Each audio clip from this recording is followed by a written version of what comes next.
존경하는 김진표 국회의장님, 그리고 선배 동료 의원님 여러분, 한덕수 국무총리를 비롯한 국무위원 여러분, 서울 강동구 을 출신 더불어민주당 이해식 의원입니다.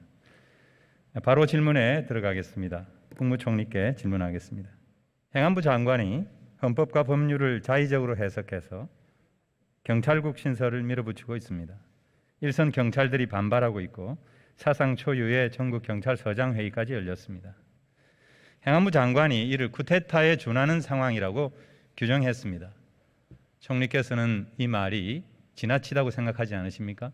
그 경찰이라는 정말 특수한 우리 사회가 합의를 해서 물리적 강제력까지 전부 다 부여를 하고 있는 경찰이 그 청장의 명령을 위반해서 또 해산 명령에 위반해서 그런 모임을 가졌다는 것은 굉장히 저는 심각한 문제라고 생각을 하고요.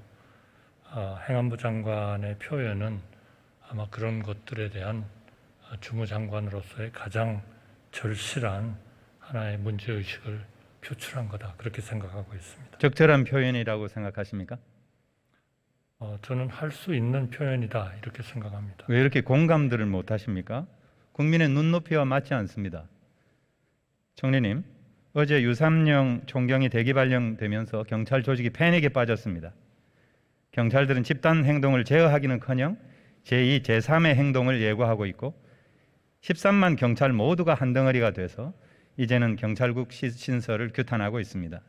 총리께서는 이 사태를 어떻게 수습해야 한다고 생각하십니까? 저는 우선 행안부 장관이 그동안에 많은 대화를 지방에 다니시면서 했다고 생각을 합니다. 물론 기본적으로 생각을 달리하는 분도 있겠지만 아까 행안부 장관께서 여러 번 강조를 하셨습니다.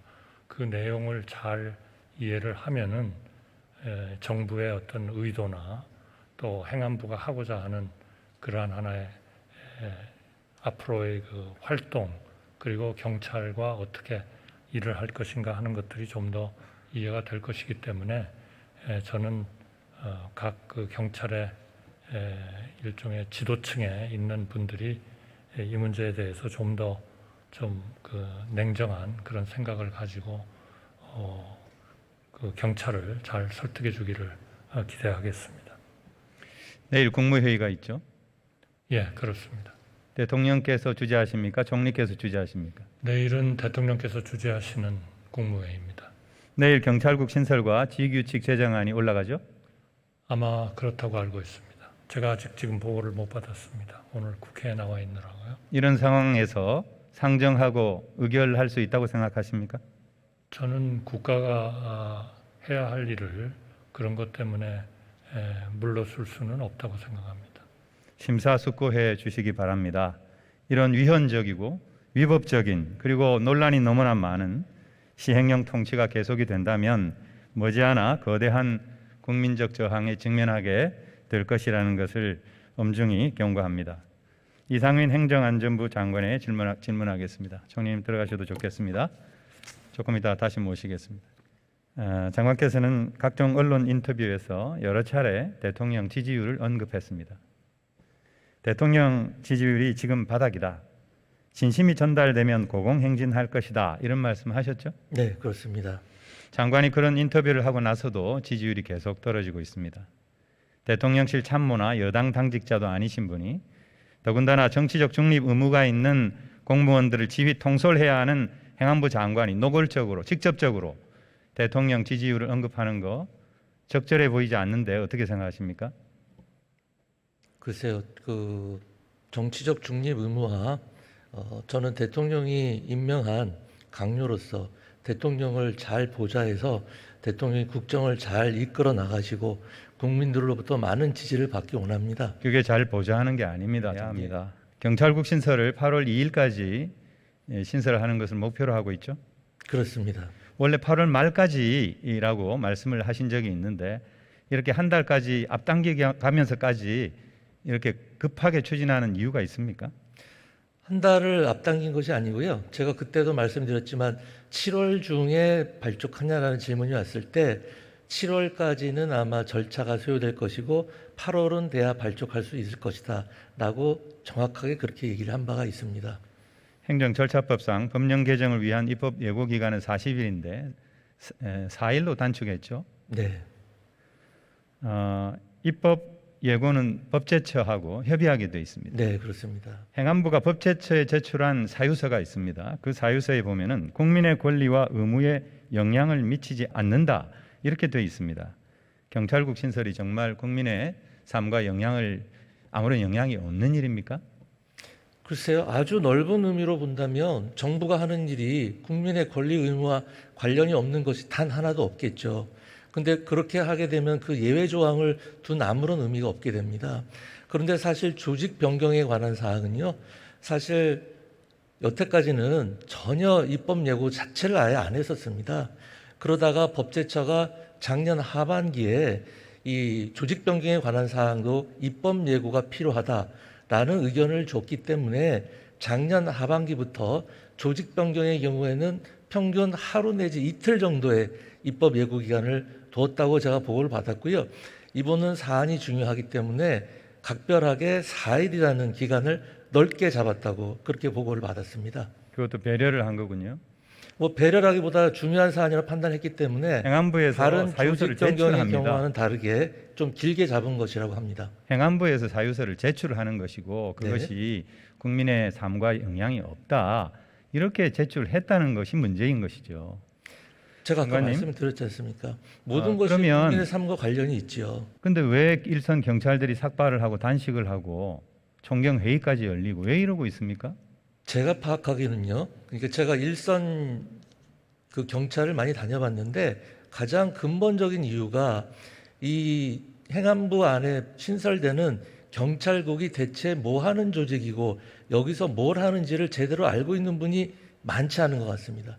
가장 근본적인 원인이 여기에 있다고 생각합니다. 좀 전에 의원님께서도 위헌 위법이라고 말씀하셨는데 저는 어떤 전이 위헌이고 어떤 전이 위법인지 전혀 이해할 수가 없습니다. 장관께서는 그야말로- 원인을 제대로 진단하지 않습니다. 그러니까 일선 경찰들과 공감이 안 되는 것이고 공감이 안 되니까 경찰대 출신들을 하나회로 규정하고 쿠데타라고 낙인을 찍고 지금 이 순간에도 민생 치안 현장에서 애쓰고 있는 경찰들의 명예를 훼손하고 그들의 사기를 떨어뜨리고 있는 것입니다. 저는 오히려 쿠데타라는 표현 사과하실 의향은 없습니까? 전혀 없습니다. 저는 오히려 쿠데타입니까? 경찰국을 만들지 않는 것이 행안부 장관의 직무유기라고 생각합니다. 이것은 경찰관들과 공감을 하고 말고 할 그런 문제가 아닙니다. 다시 한번 법에 묻겠습니다. 따라서 행안부 장관의 임무를 수행하는데 반드시 필요한 조직이고 역대 정부에서 이것을 만들지 않은 것이 정말 의아합니다. 장관님 다시 한번 묻겠습니다. 쿠데타라는 표현 사과하실 의향은 없습니까? 제가 이번 사태를 쿠데타라고 규정한 것이 아닙니다. 쿠데타에 준하는 사태고 오늘 아침에도 얘기했지만 이러한 사태가 바로 그러한 위험한 상태로까지 이어질 수 있다라고 이야기한 것입니다. 궤변입니다. 장관님, 경찰에 대한 통제는 민주적 통제여야 합니다. 동의합니까? 그렇습니다. 그렇다면 30년 전에 행안부 장관 사무에서 치안을 삭제하고 국가경찰위원회를 통해서 경찰에 대한 통제를 해왔는데 왜 국가경찰위원회 강화를 통한 통제, 민주적 통제 방안은 강구하지 않습니까? 제가 누누이 말씀드렸습니다만 국가경찰위원회에서 법령상 할 수 있는 일은 자문 정도에 불과합니다. 장관의 자문기구입니까?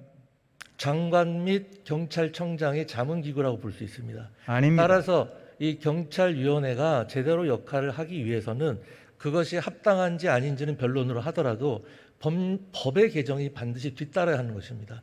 지금 현 상태로서는 국가경찰위원회가 할 수 있는 일이 이 경찰 지휘 통제와 관련해서는 아무것도 없습니다.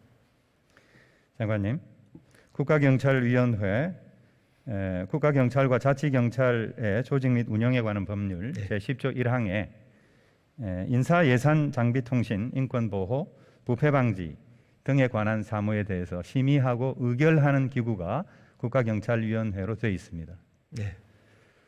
경찰국이 장관의 인사 재청권만을 보좌하는 조직이라고 해도 이 역시 인사 문제이기 때문에 국가경찰위원회 심의 의결 사항입니다.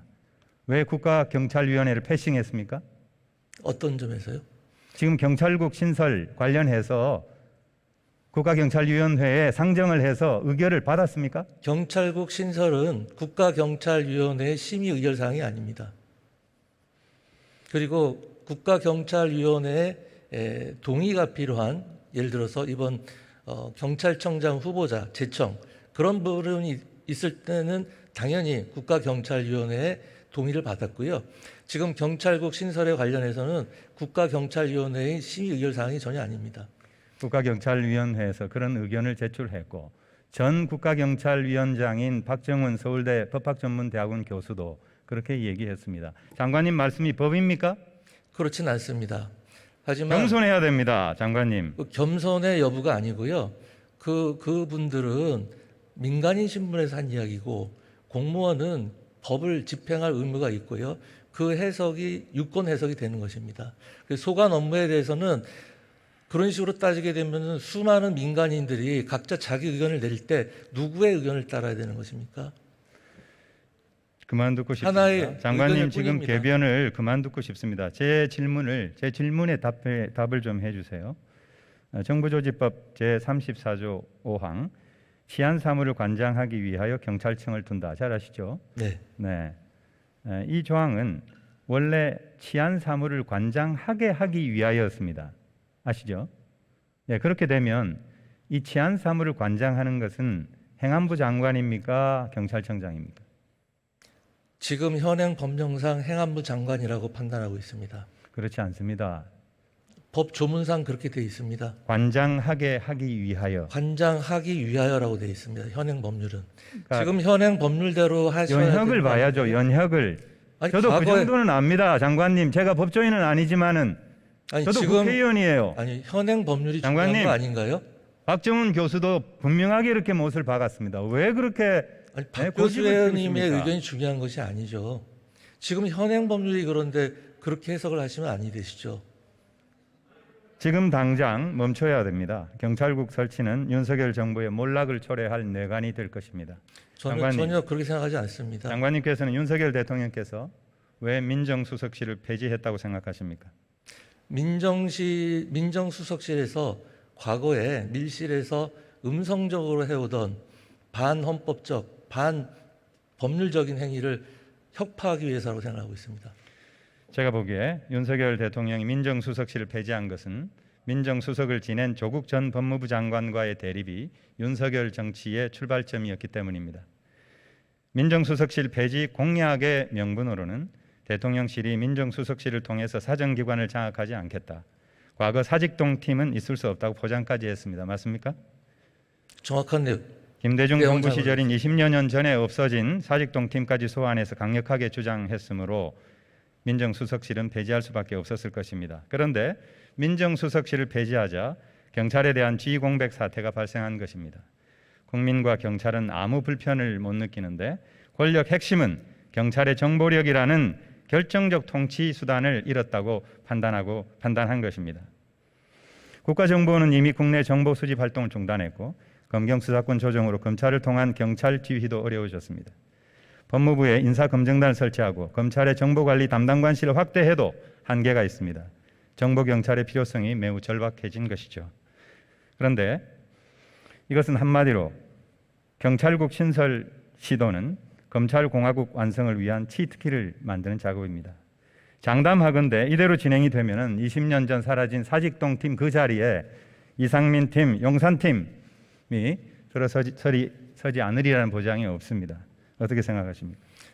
의원님께서 말씀하신 바로 그 점 때문에 행정안전부 안에 경찰국을 설치하는 것입니다. 일부 방금 인정을 말씀하신 하시는군요. 바와 같이 네. 청와대에서마저, 즉 대통령실에서마저 경찰에 대해서 아무런 지휘와 통제를 할 수 없다면 경찰은 과연 누구를 위해서 존재하고 누구의 통제와 지휘를 받습니까?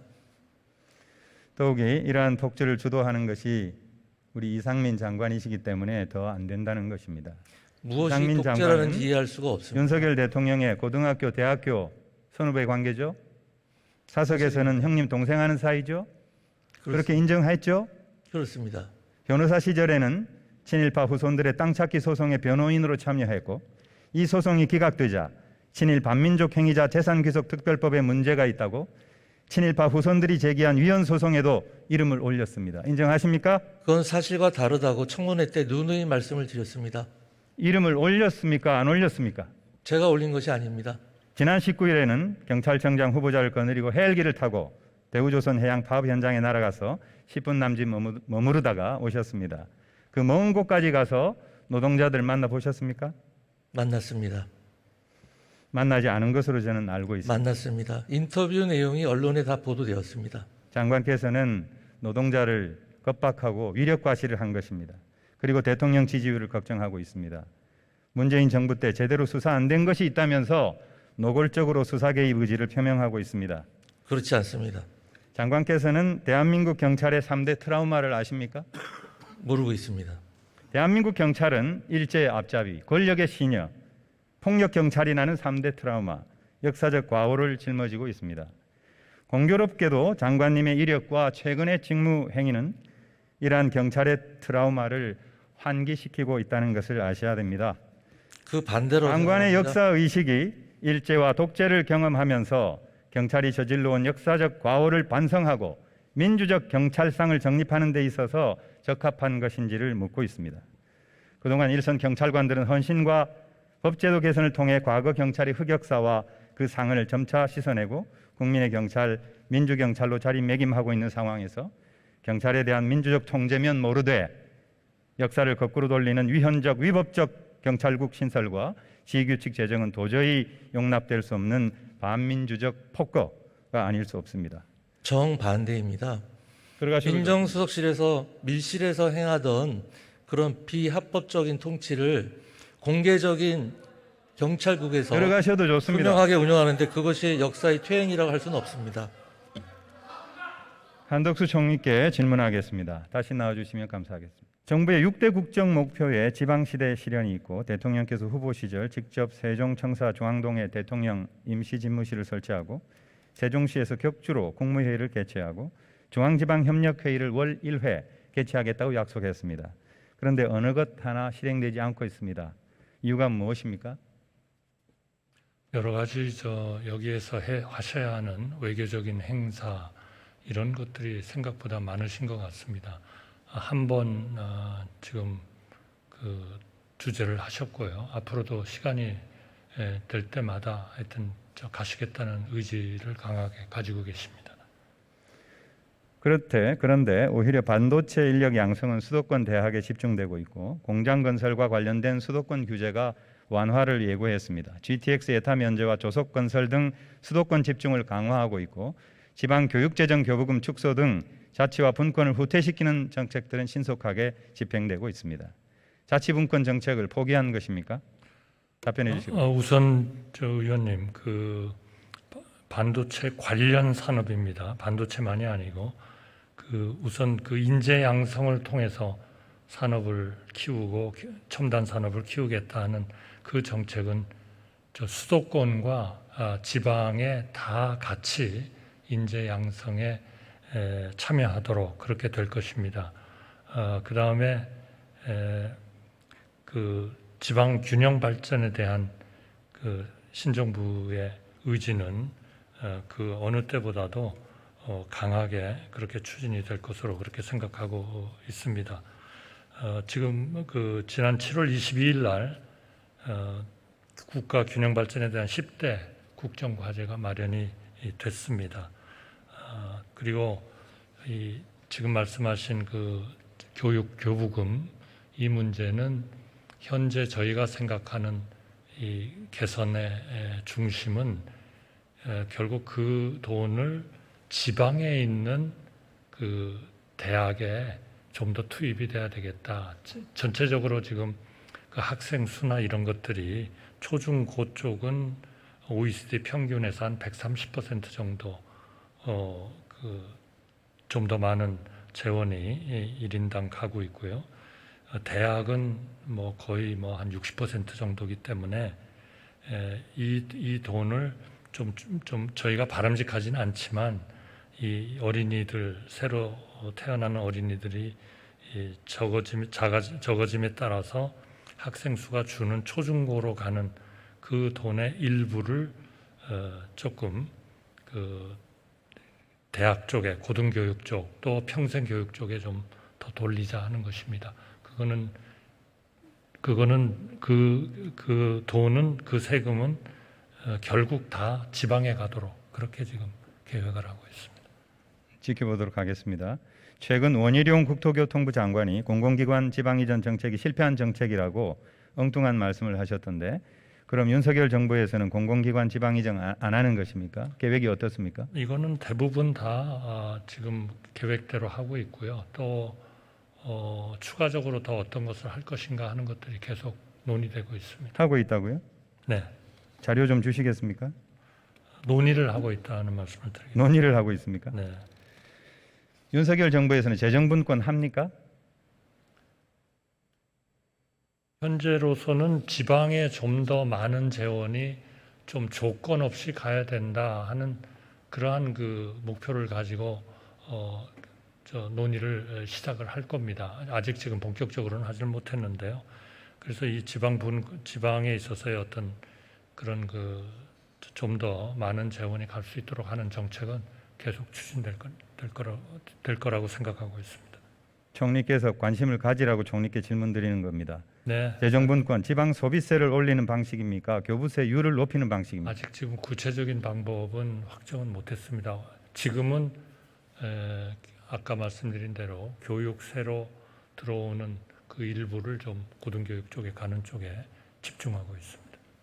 최근 보도를 보면은 자치분권위원회와 균형발전위원회를 통합하려 한다는데 맞습니까? 보고받으신 적이 있습니까? 예, 그 부분은 아직 뭐 결정은 안 됐습니다만 어떻게 하는 것이 가장 지방 균형 발전에 도움이 될 것인가 하는 논의가 일단 국무회의에서 한번 논의를 했었고요. 거기에서 무슨 결론을 낸 것은 아닙니다. 앞으로 계속 논의를 지속할 것으로 각각 근거 법률이 있고 각각 근거 법률이 다르다는 거 아시죠? 알고 있습니다. 하게 그것을 되면 법을 통합하는 것입니까? 아마 한 군데에 모아야 된다면 법안도 통합되어야 되지 않나 싶습니다. 국회에 나와 가지고 승인을 받아야 하는 상황이라고 생각합니다. 네, 알겠습니다. 들어가셔도 좋겠습니다. 국회의장님을 비롯한 선배 동료 의원님 여러분, 국무총리를 비롯한 국무위원 여러분, 윤석열 정부는 문재인 정부의 그림자와 싸우고 있습니다. 국민의 삶을 걱정하기에 앞서 이미 막을 내린 전 정권 지우기에 집착하고 있습니다. 지지율 하락은 필시 그 때문입니다. 경찰국 신설 문제도 과거 밀실, 현재 광장이라는 독선적 프레임에 갇혀 있기 때문에 해법은 보이지 않고 사태는 점점 악화되는 것입니다. 권한과 조직이 비대해진 경찰에 대한 통제가 필요하다는 것에 대해 우리는 모두 동의합니다. 그리고 미래로 나아가기 위해서는 권력에 의한 통제가 아니라 민주적 통제로 가야 합니다. 국회 입법을 통한 국가경찰위원회 강화라는 우리 모두 합의할 수 있는 좋은 대안이 이미 나와 있습니다. 국회에서 당장 논의를 시작하면 됩니다. 권력의 통제라는 과거 프레임에 빠져 졸속강행하면서 경찰의 사기를 떨어뜨릴 필요가 없습니다. 정쟁을 벌이고 민생을 얘기해야 합니다. 과거에서 벗어나 미래를 얘기해야 합니다. 경청해 주셔서 감사합니다.